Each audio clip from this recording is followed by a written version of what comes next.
Good day and welcome sa ating programa. Pakinggan po muna natin ang maiksing story na ibabahagi ko muna sa inyo.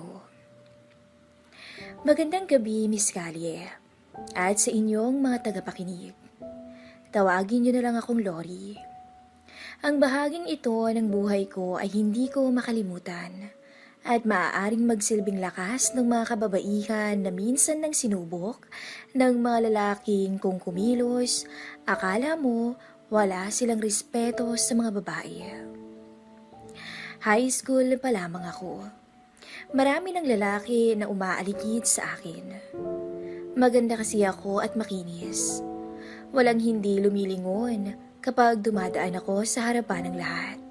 Mapababae man o lalaki.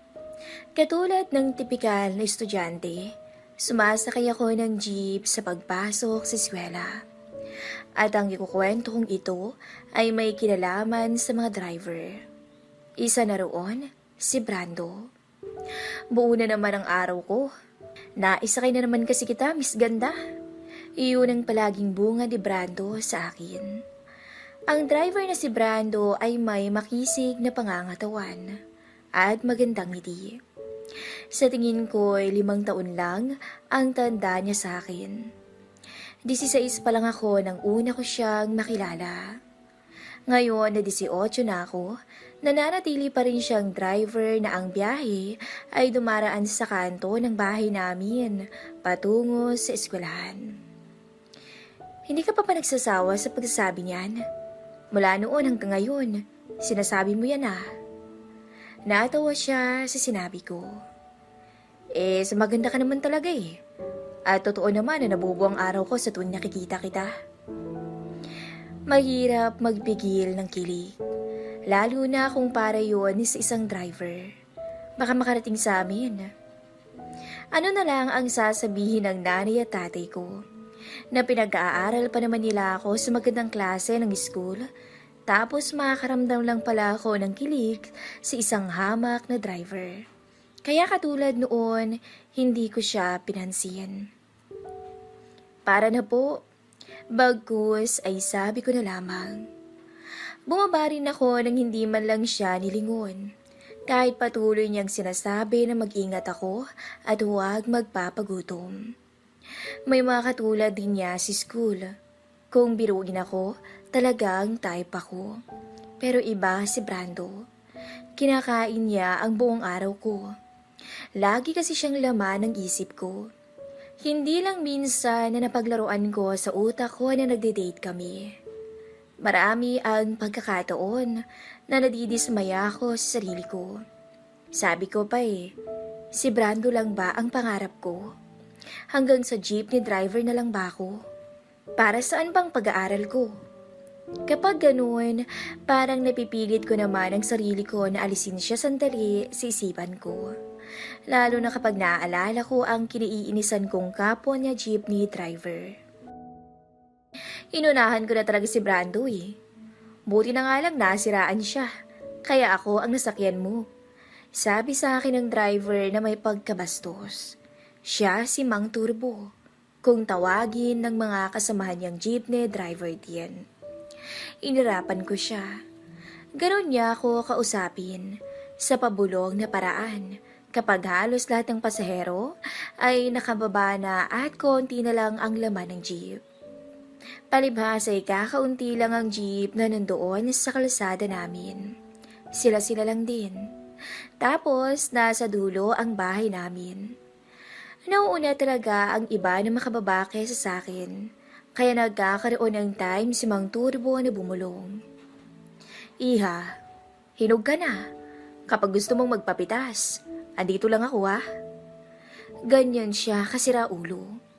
Pilyong pagmamasdan niya pa ako mula ulo hanggang sa hita, na tila natatakam. Pinagpapasensyahan ko lang minsan. Hindi rin ako nagsasabi sa magulang ko. Pero nang minsan na masasakyan na naman namin siya, sinabi ko sa kaibigan ko ang ugali niya.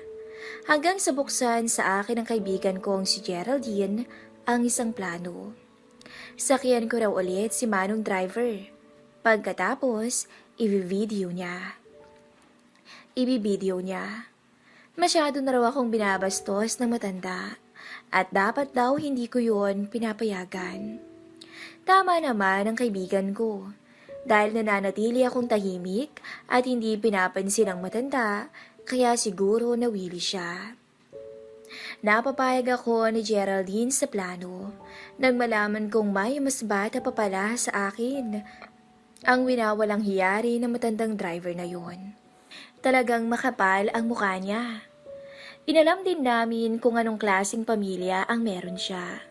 Mas lalo lamang kong nakumbinsi sa planong pagpapahuli sa matandang gago nang malaman kong nag-iisa na lang pala siya sa buhay. Kung makulong man siya, walang pamilyang masasagasaan. Mang Turbo, pwede po bang humiling? Sa Biyernes po sana ng gabi, kung maaari, ako lang ang isakay niyo sa jeep niyo. May gusto lang po akong sabihin. Pagsisinungaling ko sa kanya. Nagsabi din ako ng oras. Nakita ko naman na natuwa siya sa balita. Baka akalain niya na makakaisa na siya sa akin. Siyempre, pumayag siya. Tuwang-tuwa. Hindi na rin ako magtataka kung ipagmalaki niya sa lahat ang tungkol doon. Hindi niya alam, bago ang sinabi kong araw, na-record ko na ang mga kabastusan niya sa akin sa mga salitang binibitawan niya sa halos araw-araw. Dumating ang Biyernes ng gabi. Sa harap talaga ako ng driver na upo. Diring-diri ako nang ihaplos ng matanda ang nanginginig niyang kamay sa hita ko. Sinadya ko yung ililis guys sa plano. Nagdasal lang muna ako bago ko hatakin pabalik ang kamay ng matandang driver sa aking legs. Yun lang ang hinihintay niyang signal. Agad siyang pumarada sa may kadiliman na lugar at saka hinila ako papunta sa likod ng jeep. Nagulat ako sa higpit ng hawak niya sa akin. Hinila niya ako ng marahas sa braso kahit alam naman niyang nagpakita na ako ng motibo. Mas gusto ko yung nanlalaban ka, iha. Sabi niya. Anak ng tokwa, yun palang gusto. Walang hiya talaga tong matandang to. Sumang-ayon ako pero kinagulat ko ang bigla ang pagbuhos ng malakas na ulan. Pinunit agad ng matanda ang damit ko nang maiga niya ako sa upuan sa likod ng jeep. Mariin na lamang akong napapikit nang maramdaman ko ang katawan niya sa pagitan ng hita ko. Nang dumapo ang halik ng matanda sa aking leeg hanggang bumaba pa, nag-aalala na ako na baka pumalpak ang plano namin ni Geraldine at tuluyan pa akong mapahamak. Umulan kasi ng malakas. Diyos ko, unti-unting nakukuha ng matandang driver ang kiliti ko. Kahit dring-dri ako. Hindi ko maiwasan na maisip noon na mukhang nilagay ko lang ang sarili ko sa kapahamakan. Napasigaw ako ng malakas para humingi ng tulong. Napunit na kasi ng matanda ang panloob ko. Imbis na maalarma, ngumisi pa ang matanda. Gusto raw niya yun. Ipagpatuloy ko lang daw. Mariin akong napapikit at muling nagdasal. Kahit anong sigaw ko, malabong may makarinig sa akin. Kung sakali man na nakuhanan na ni Geraldine ang litrato si Mang Turbo para ma-set up, dapat ba nahintayin ko na lang siya? Paano kung tuluyan na akong matikman ng matandang driver na to? Ayokong mangyari yun.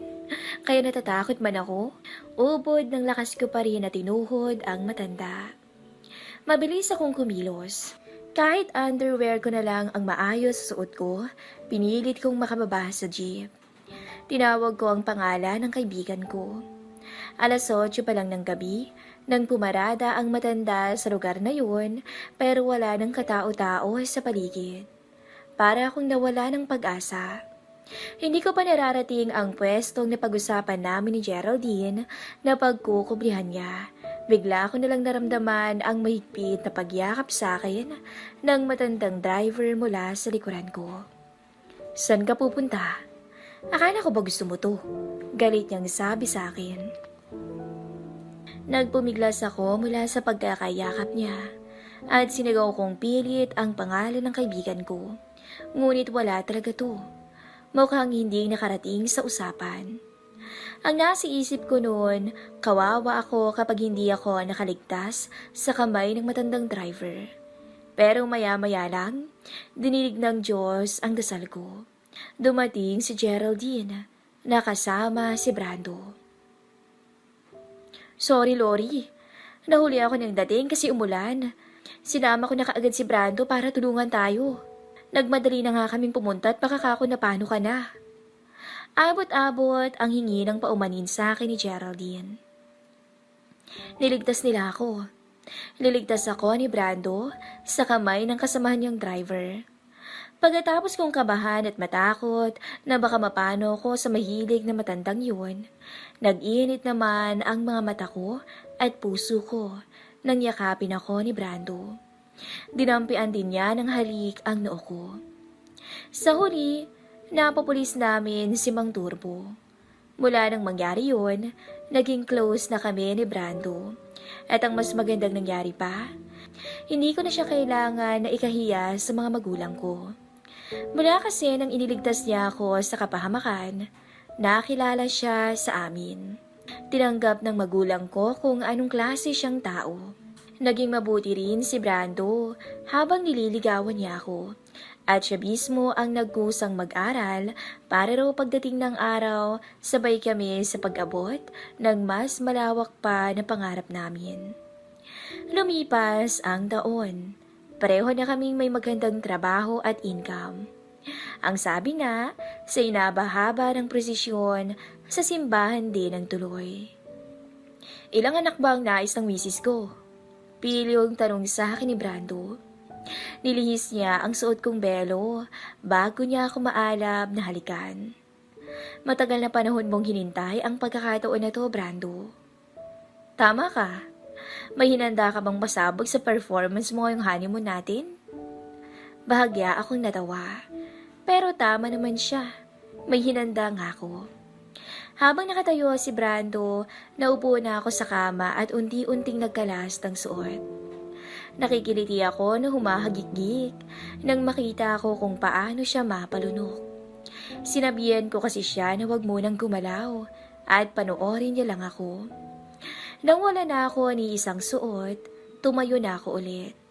Sinuot ko sa ulo niya ang pang-ibabang underwear ko bago ko sumayaw paikot sa kanya.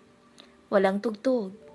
Tanging matibok lang ng puso namin na ang maririnig. Ako na rin ang nag-alis sa damit ng mister ko. Pero eksaktong naibaba ko ang suot niyang boxer short. Nanlaki ang mga mata ko at namangha kung ano ang meron siya. Binuhat ako ni Brando na animoy sako ako ng bigas. Hinagis niya ako sa kama. Mahal kita pero ang bagal-bagal mo, ang sabi niya. Natuwa ako sa sinabi ni Brando. Ngunit naputol lang ang pagtawa ko nang maramdaman ko ang paghaplos ni Brando sa pagitan ng hita ko. Pataas at hanggang sa maabot niya ang kiliti ko. Nahirapan si Brando sa akin dahil siya ang una ko. Pero lumipas lang ang ilang minuto ay tuluyan na ngang umuga ang matibay na kama. Napakapit na lang ako ng mahigpit sa braso ni Brando. Para akong mawawala sa sarili nang tuluyan akong madala ng agos. Habang nasa ibabaw ko si Brando at kapwa kami hindi mapigil ang gigil sa isa't isa. Hindi ko maiwasan na maalala kung paano ito sininta ng puso ko. At kung paanong ginawa ng lalaki ang lahat para lang maging sapat sa akin kahit magkalayo ang estado ng buhay namin noon. Naalala ko rin yung mga pagtitiis niyang irespeto ako na wag muna akong dalhin sa kama hanggat hindi pa ako nakakapagtapos sa pag-aaral. Ngunit ngayon, ayun na sa wakas, na ang kinanya ko ng buo. Mahigpit ang yakap ng mga braso ko at hita sa kanya habang patuloy niya akong pinagsasawaan. Gigil na gigil siya at halos masira niya ang kama sa tindi ng pag-uga. Ako naman halos mabaliw na at tila namuti na ang mga mata sa kakaibang tinamasa. Mahal na mahal kita, Brando. Mas mahal kita, Lori. Salamat sa tiwala at pagmamahal. Malambing na sabi ng asawa ko pagkatapos naming marating ang rurok. Hanggang ngayon, kahit may 3 na kaming anak, patuloy pa rin kami ni Brando sa pagsasabi ng pagmamahal sa bawat isa sa tuwing sabay namin na inaabot ang Gloria. Siguro isa na rin yun sa sikreto ng maganda at maayos namin na pagsasama. At syempre, pati na ang lubos na pagkakaunawaan sa kama. Hindi sa pagmamayabang, pero lahat na ng pwesto ay nasubukan namin. Parati rin kaming may stock na Snow Bear, candy at pineapple juice sa lata. Kung hindi mo alam kung para saan ang mga yon, simulan mo nang magtanong-tanong. Sigurado ko, kapag nalaman mo ang sikreto sa mga nabanggit ko, magiging mas mainit ang pagsasama nyo ng kabiyak mo. Hanggang dito na lang po ang kwento ko. Sana'y maging maingat tayong lahat sa pagpili ng lalaki o babaeng mamahalin at nanaisin na makasama sa buhay.